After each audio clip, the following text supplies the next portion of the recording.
So it's a really great pleasure this evening to be able to speak a bit with Sophie Calle. Sophie was invited around the world to discuss her art with leading intellectuals. She was giving a talk in London. I thought it might be another opportunity to get a tip on what to suggest to her.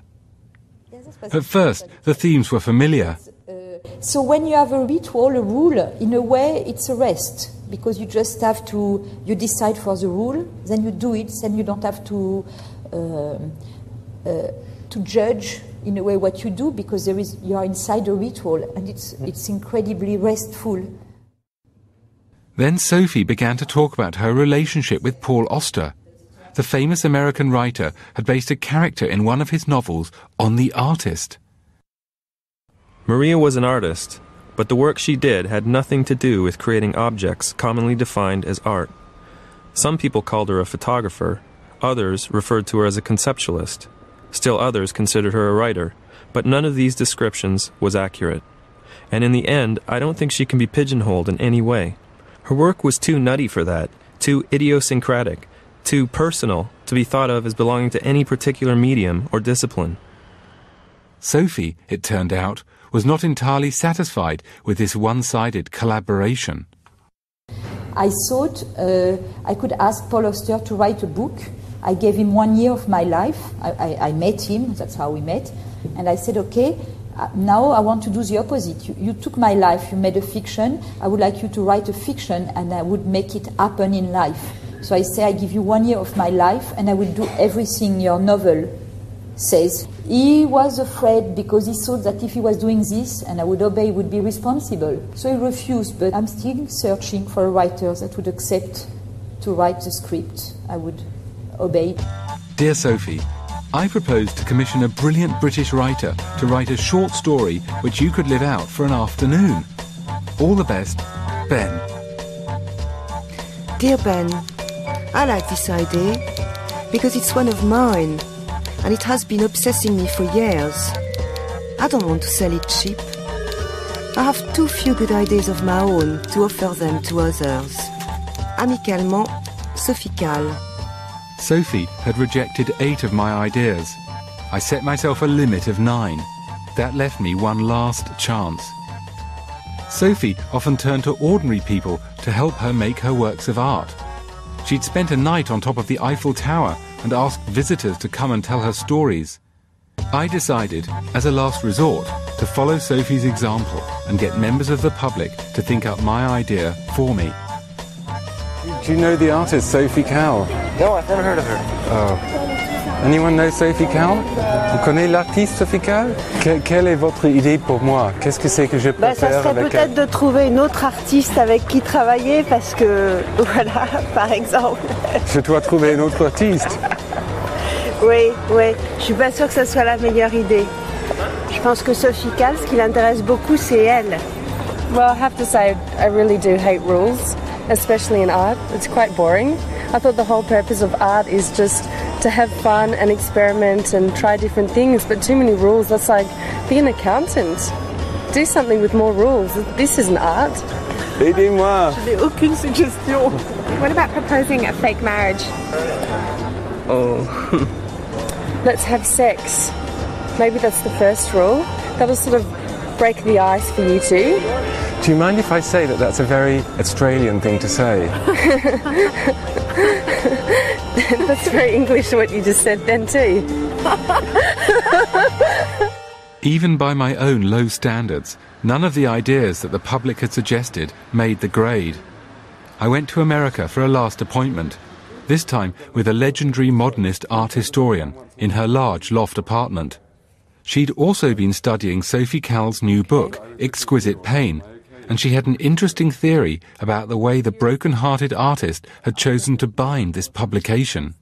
The cleft between the pages, you see how deep that is? Right. And this is something that Mallarmé loved about books. Really? And he thought of this as vaginal. He thought of this as a kind of experience of the female sex organ. And she, I think, uses it in that way, and you have this beautiful kind of red frame and then this beautiful red ribbon that moves into the cleft. This was possibly it. Something hidden, perhaps even unconsciously placed by the artist in her work. The thing which Sophie's friend from the Pompidou Centre had urged me to seek. Perhaps I hadn't exactly found Sophie's secret desire, but I'd found a secret that was about desire. Jacques Derrida, the famous deconstructionist, referred to this interior of the fold as, he called it, invagination. I managed to persuade Sophie to see me for a last time. I hadn't succeeded in coming up with an idea for her yet, but I thought I'd found out one of her secrets.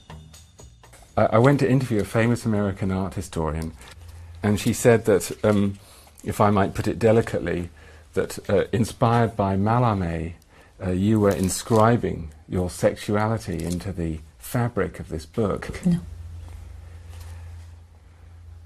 You're kind of accidentally deep then. Completely accidentally. Right. Sophie seemed charmed. Finally. She showed me her new work, still unfinished. It was to be a revelation. It was based around a letter of rejection she had received from a recent ex-boyfriend. A man I loved left me more than 1 year ago with a breakup mail. The style was such that in a way didn't look like a personal letter, it looked like a text. So it gave me the idea to ask many different women, only women, because it's typically the letter of a man to a woman, to analyze a letter from their professional point of view. The headhunter was quite funny because she said she would be interested in him for a top job in a factory because his ability for sacking is quite interesting for her. Looking at Sophie's new work, I couldn't help seeing an inverse relationship with my own experiences with her.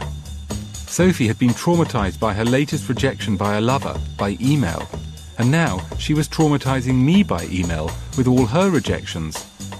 Perhaps I hadn't failed after all. Perhaps this ritual of rejection was the game she wanted to play with me. Did this deep engagement with this letter of rejection prepare you in any way for all the letters of rejection that you sent me? No. No, I just answered you.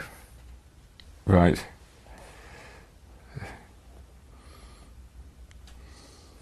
If it was only letter of rejection, you would not be here at this table right now. Really? I wasn't sure whether to believe Sophie, but I did have a way to test her. One last idea. The idea was that I would deliver you one of those racks of postcards that you see in souvenir shops, and that I would ask you to write me a postcard or just a few words on the back of each, one different one every day, and send them to me. Is that the kind of idea you might consider? Maybe. Let's say I'm saying yes. Dear Sophie, is this postcard idea still an option?